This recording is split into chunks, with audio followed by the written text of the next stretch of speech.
Boa noite a todas. Meu nome é professor Estevão Garcia, sou professor efetivo da Rede Estadual de Minas Gerais, da Escola Estadual Adalgisa de Paula Duque, no município de Lima Duarte, em Minas Gerais. A proposta desse vídeo é trazer uma reflexão crítica propositiva no que diz respeito à ausência dos conteúdos de educação física, né? E temos também a ausência do ensino religioso e artes nos PETs, né? da proposta de educação remota da Secretaria Estadual de Educação de Minas Gerais.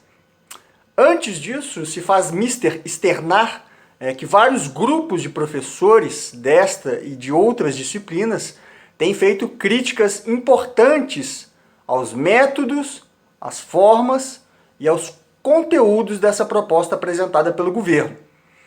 Além da educação física, o ensino religioso e as artes não aparecem como conteúdos, e sim como propostas de atividades interdisciplinares, o que na prática, depois desses dias de atividades, né, nós não vimos acontecer em momento algum, né? E é importante deixar claro que a crítica é sobre a ausência do campo de conhecimento da educação física como conteúdo e não como atividade interdisciplinar, né, ou como uma proposta de atividades meramente como está sendo colocado nos novos documentos, né? Mesmo nós defendendo a proposta de atividades interdisciplinar sempre. E, para tanto, a minha fala vai ser dividida em três partes. Primeiro, os aspectos legais, né? Segundo, os aspectos histórico-metodológicos. E, último, algumas considerações da contemporaneidade.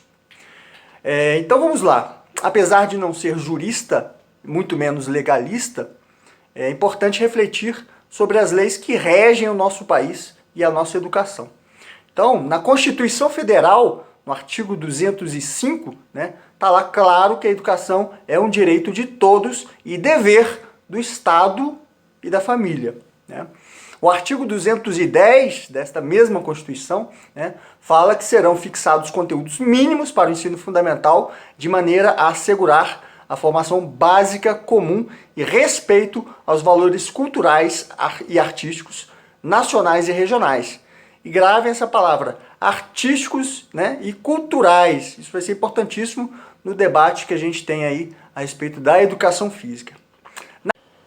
Na LDB, que é a lei máxima da educação em nosso país, no artigo 3º, fala, no item 1, da igualdade de condições, né?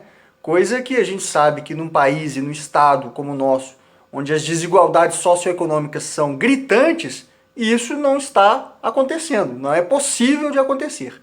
Já no item 2 fala da liberdade de aprender, ensinar, pesquisar, divulgar a cultura, olha aí a palavra cultura de novo, né? O pensamento, a arte, né, e o saber. E no item 3 fala do pluralismo de ideias e concepções pedagógicas, né? E a gente vai falar disso um pouco mais para frente também. Importante esse pluralismo, né? No artigo 10º, no item 3, é claro a ideia de que cabe ao Estado elaborar e executar as políticas e planos educacionais, em consonância, obviamente, com as diretrizes e planos nacionais da educação. Ué, mas a gente não está criticando que nós também devemos participar do processo? Sim, né? No artigo 13, no item 1, fala que os docentes devem participar da elaboração da proposta pedagógica do estabelecimento de ensino. Claro, mas não é obrigação dos professores e das professoras a elaboração do material didático, né, que ficou a cargo da Secretaria Estadual de Educação. No caso das disciplinas que foram desconsideradas nesse processo, vai ficar a cargo dos professores e professoras elaborar esse PET, o que na minha visão é um verdadeiro absurdo, né? Continuando ainda na LDB, no artigo 26, o parágrafo 3º é claro em dizer que a educação física integrada à proposta pedagógica da escola é componente curricular obrigatório da educação básica, né? Obrigatório, que não é o que está acontecendo, né? Então, mais aí um descumprimento da lei. né? O artigo 35, no parágrafo 2º, fala do ensino médio, né? A Base Nacional Comum Curricular, no que referente ao ensino médio, incluirá obrigatoriamente, viu a palavra obrigatório? Estudos e prática de educação física, arte, sociologia e filosofia, né? E ainda no artigo 70 da mesma LDB, fala que a aquisição, manutenção, construção e conservação de instalações e equipamentos necessários ao ensino cabe ao Estado, né? Então, eu tenho visto muitos professores se utilizarem de recursos pessoais para poder fazer esse processo funcionar, o que é uma contravenção, né? Isso está sendo contra a lei. Já o BNCC, a Base Nacional Comum Curricular, no item 4.1.3, que fala da educação física, vai lá da página 213 até a 239, reforça a educação física como componente curricular, né? E trata de 3 elementos fundamentais comuns às práticas corporais. O movimento corporal como elemento essencial, a organização interna, de maior ou menor grau, pautada por uma lógica específica, né? E produto cultural vinculado com o lazer, o entretenimento e ou cuidado com o corpo e a saúde. Isso tudo é possível de ser feito em casa, então, com a sua família ou sozinho, enfim. Ele fala das unidades temáticas, né? Os jogos, a brincadeira, os esportes, a ginástica, as danças, as lutas, né? E trata aí de 8 dimensões desse tipo de conhecimento, né? A experimentação, o uso e apropriação, a fruição, né? A reflexão sobre a ação, a construção de valores, a análise, a compreensão, o protagonismo comunitário, né? Ou seja, não irão, né, desenvolver as competências específicas da educação física para o ensino fundamental. Os nossos alunos, em todos esses quesitos, estão sendo lesados e prejudicados no seu processo de educação, né? Já dando continuidade à minha fala, no item 2 do trabalho da questão histórico-metodológica, é importante, né, já entrando especificamente no campo da educação física, né, eu vou falar de algumas referências bibliográficas, tanto do campo biológico quanto do campo pedagógico, que justificam, né, a importância também do conteúdo como um direito e como uma formação humana ampliada, né? A história da educação física, enquanto campo de conhecimento, ou seja, ela vem dos exercícios militarizados e da calistenia, né? Basicamente, resultam de uma herança que até hoje dão a essa disciplina um sentido pejorativo ao se referir equivocadamente a ela como um momento de lazer irrefletido, né? Uma hora para suar, uma hora para jogar uma bola, ou como se fosse aí um recreio a mais para os alunos, né? E a cultura corporal, ela enquanto elemento constituidor do campo de conhecimento da educação física, trabalha os elementos, como já foi dito, né, dos jogos, dos esportes, da ginástica, das danças, das lutas, etc., né, levando em consideração aspectos históricos, sociais, econômicos, culturais, geográficos, políticos, etc., etc., né? Tudo isso para quê? Para o desenvolvimento de alunos críticos, solidários, felizes, né? Capazes, né, de produzir e expressar e comunicar as suas ideias, né? Vivenciando de maneira lúdica e prazerosa as práticas corporais, quiçá de maneira interdisciplinar, né? Ou seja, a presença da educação física no currículo escolar deve estar vinculada a um projeto político-pedagógico onde se destaca a função social da educação física dentro da escola. Essa questão da função social, a gente vai falar no último item, né? A importância que isso está tendo nos dias de hoje.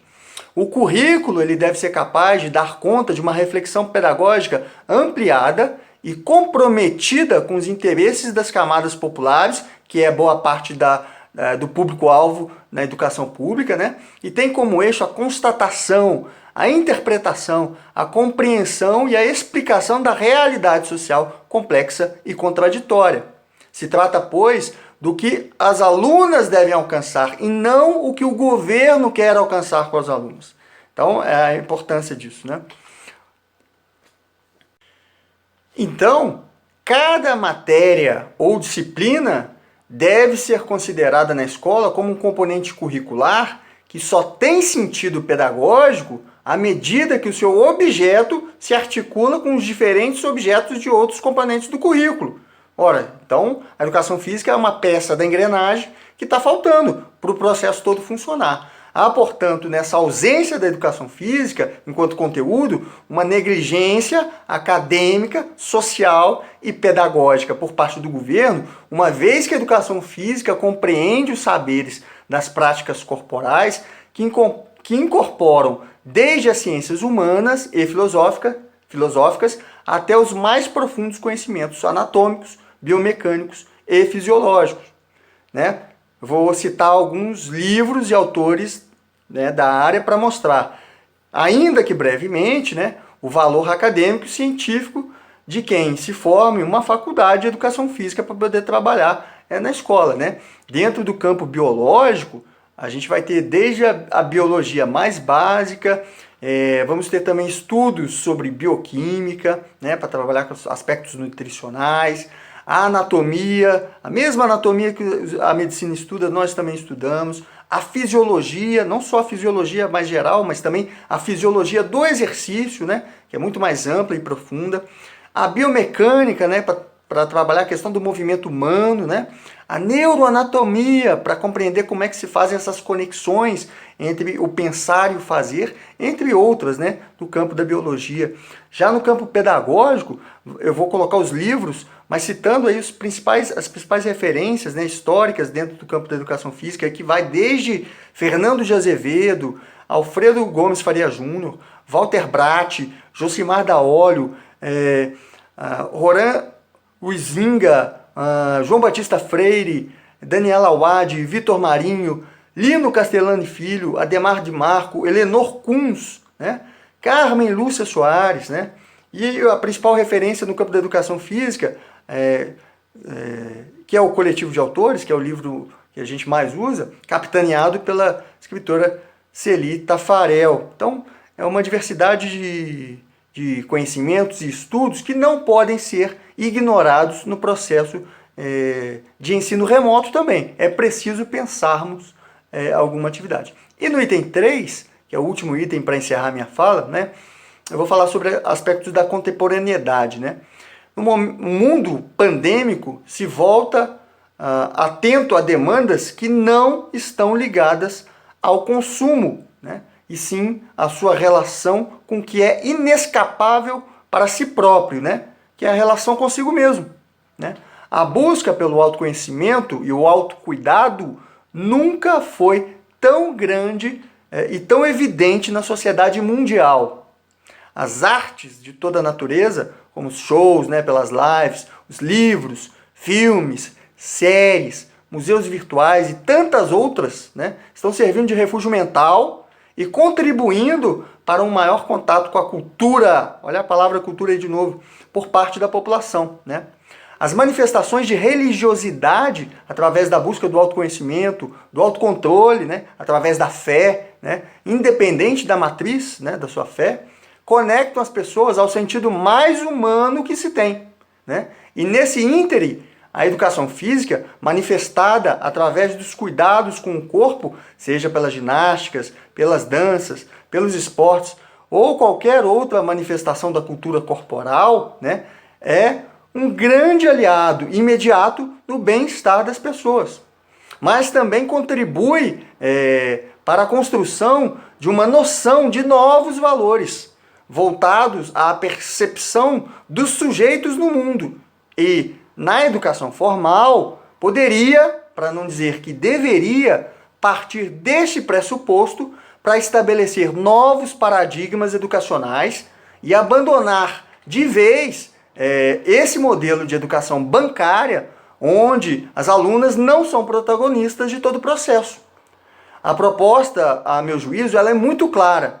Ela deve partir da inversão total no processo de aprendizado dos demais conteúdos, né? Que todos eles partam de uma inter-relação dos sujeitos consigo mesmo, do sujeito com os outros e dos sujeitos com o mundo, né? Para dar mais sentido e significado a todos os outros conteúdos que os alunos estão aprendendo.